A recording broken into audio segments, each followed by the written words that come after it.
So I was going to try to demonstrate this thing in action, but it is so ridiculously sensitive that I can't seem to sit still enough for it to decide to shut off and then, allow me to re-trigger it.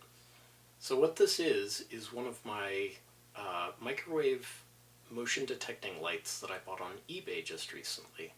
And I'm going to be making some changes to it today that I'll be demonstrating here on camera, but I also wanted to show it working. Oh hey, it finally turned off. Okay, so it has an on period of about 30 seconds, and if I move, it's actually going to trigger again.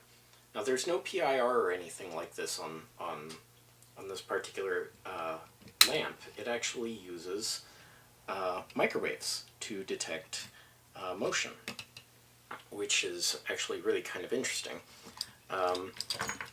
But there are two problems with this particular light that I'm going to be making some modifications for. I've been using it in the bathroom, which is really nice because the bathrooms are really stupidly wired, and when you shut off the light in the bathroom, it also turns off the outlets in the bathroom, which makes absolutely no sense to me. Let's brighten this back up a little bit.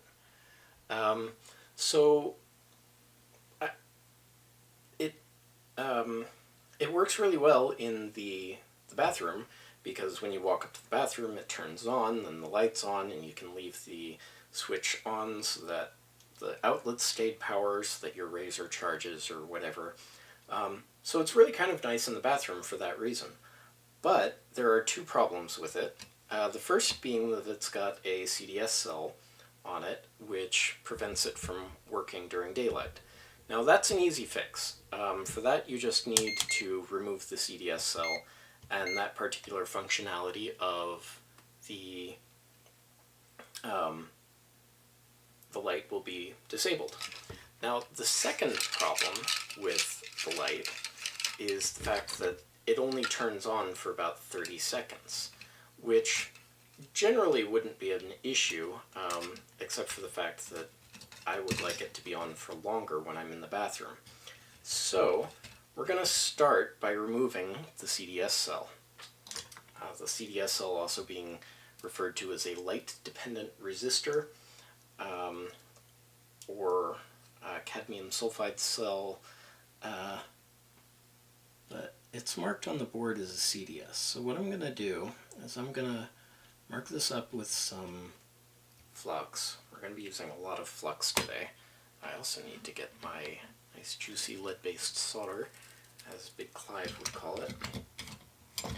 And we're going to start by actually adding solder to the joint, because it's probably lead-free solder on this thing. Even if it's not lead-free solder, it's going to be all dried out and crusty. So I'm just going to wait for the tip to get to temperature here. I'm actually going to turn it. What do I have it set to currently? 350, that might be enough. So we're just going to flow some extra solder onto this, like so. And we're going to reach over and grab this braid. This is the only way to remove surface mount components without destroying them, and even then, you might not like the process too much. My cat's just made a funny squeaking noise out there in the living room. So now we're going to remove the solder with the braid here, and hopefully be able to remove the CDS cell with no further trouble. Alright, that seems all of the solder is gone, except for just a little bit that's probably sticking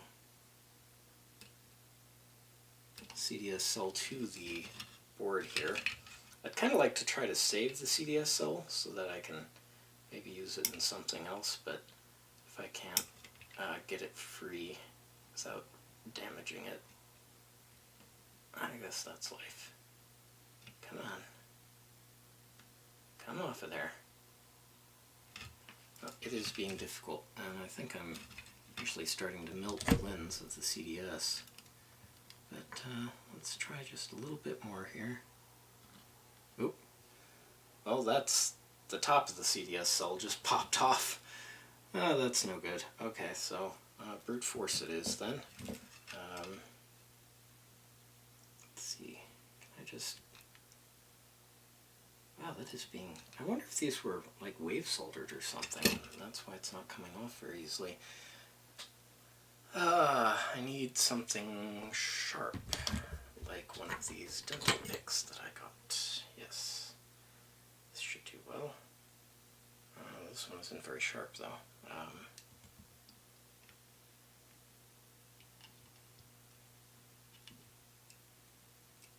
Come on, get off of there. Okay, it's being exceedingly recalcitrant here. Let's have a little bit more flux on there so we can communicate the heat from the soldering iron better. This is being very difficult.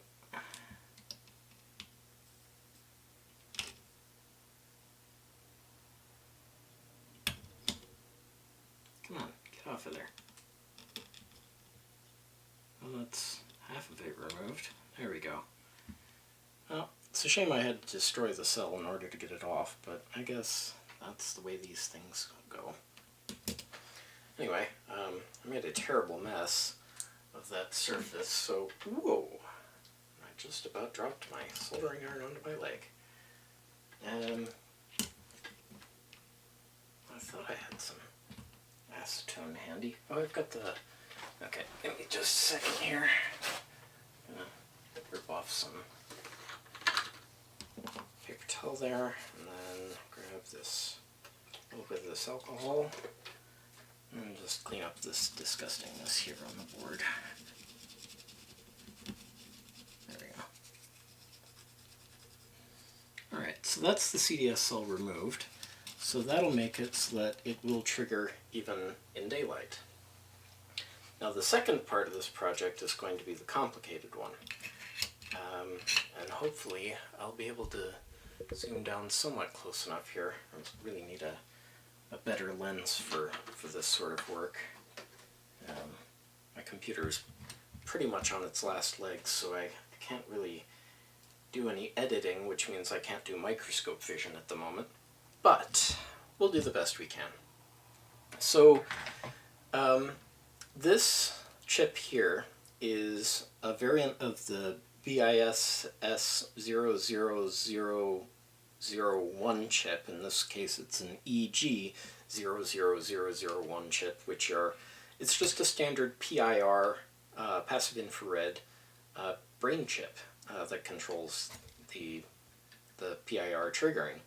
But instead of putting the PIR sensor on it, they've built an oscillator over here with a little antenna and some shielding and stuff, and they've made it microwave, which is really cool. So it works through walls. It's really super crazy sensitive, and you don't have to worry about the lens getting dirty or false triggering due to heat blooms or whatever. These are pretty reliable. But anyway, so the pin that controls the length of the time that the light stays on is pin 3. And it's got a resistor and a capacitor, and it's basically the length of time it stays on is based on how long it takes that capacitor to discharge. So you can increase the value of the capacitor or increase the value of the resistor, and by doing that you'll make it stay on longer. Did I brighten this up fully? There we go. So I'm just going to show you here how I found that one. I put my meter on continuity, and I went to pin 3, and then I poked around until I found the resistor that corresponds with pin 3. So that's, on this board at least, R13. So now we have to very carefully, because that board there is very densely populated, we have to very carefully remove R13, which, for anybody that's curious, it's a 100K resistor. I'm going to be hopefully replacing it with a 1 megohm resistor, which will increase the length of time it's on by 10 times. So instead of being on for 30 seconds, it should be on for about 5 minutes. At least that's the hope. So I'm not really going to be able to get the desoldering braid in here. So I'm just going to paint some flux on there and hopefully knock this resistor off without actually damaging any of the neighboring components. Come on, get off of there. There we go. Oh, I think, I don't know if I actually properly got it off or not. Let's see. Oh. Let's poke at it some more here. There we go. So that's the resistor off. Don't know where it went, but... And now, this is going to be the super tricky part. I really wish I could zoom down better on this. I don't even know if I focused very well. Let's bring that focus back in. There we go. Alright, so the next step is going to be to put a reasonably generous daub of solder on one pad, and then we're going to position one of these resistors, which is a slightly larger package than the one that the board is meant for, but I'm hoping that I can make it work anyway. So bear with me just a moment here while I should have done this ahead of time. That way I wouldn't have to sit here and figure out inane banter to keep you entertained while I poke at a piece of plastic. There we go. Alright, so we're going to peel that back, drop that resistor out, and then, where'd my tweezers go? I'm just losing everything. There they are. Okay, so tweezers, resistor, let's flip it over. So the resistor that I pulled off was a 104, which is 100K, and this is a 105, which is 1 meg.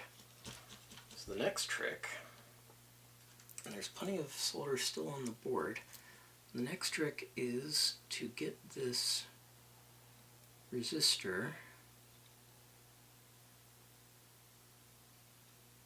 on the board. And I think that's good. I'm just gonna go off shot here for a moment to check this out. Alright, so I've got it on one pad. Now that second pad is going to be the challenging one because it's actually over top of it. But I think that I can flow some solder in, kind of a Hail Mary here, and hope that it flows underneath, which I believe it did based on the way the resistor sort of self-centered itself there. Let's have another quick look here. Looks like we've got a decent, if somewhat improvised connection there. Now, when I plug this in, it should trigger for 5 minutes and then shut off. At least that's the hope. So I'm gonna just throw caution to the wind and reassemble this thing, not that it's hard to disassemble. And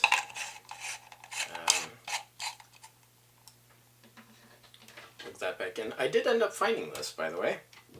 The other day when I was looking for it, I was looking for something with a black cord, and it turns out that it's got one of those sort of bronze cables on it instead.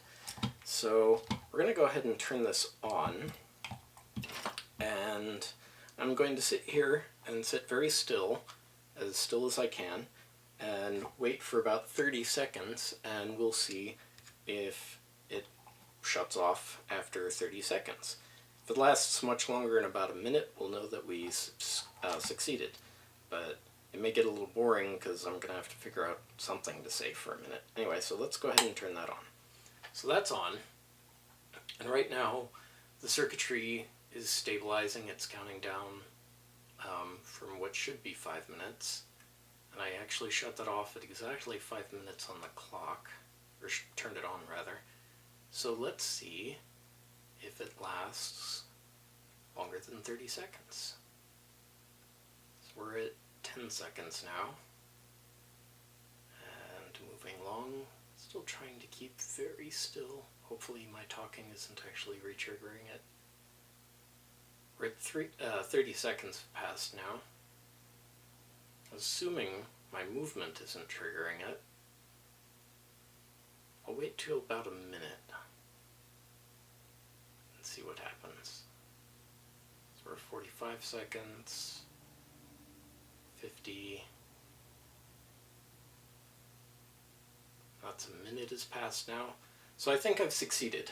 So yeah, that seems to have worked. I'll follow up in the comments, because I'm going to go ahead and throw this into the bathroom and test it in situ, and hopefully it'll have worked out. Or not in the comments, I'll leave a note in the video description. That's what I was trying to say. I'll leave a note in the video description as to whether or not it actually worked. So thanks so much for joining me. If you haven't already, consider clicking right here to subscribe. Right over here is a video from my channel that YouTube has selected for you to watch. Right over here will be... I don't know what this would count as. I guess we'll put it in the prototypes playlist because I don't know if it's actually going to work. And right over here is a link to Patreon that you can use to help support my ability to keep the channel going. So thanks so much for joining me today, and we'll see you next time. Bye-bye.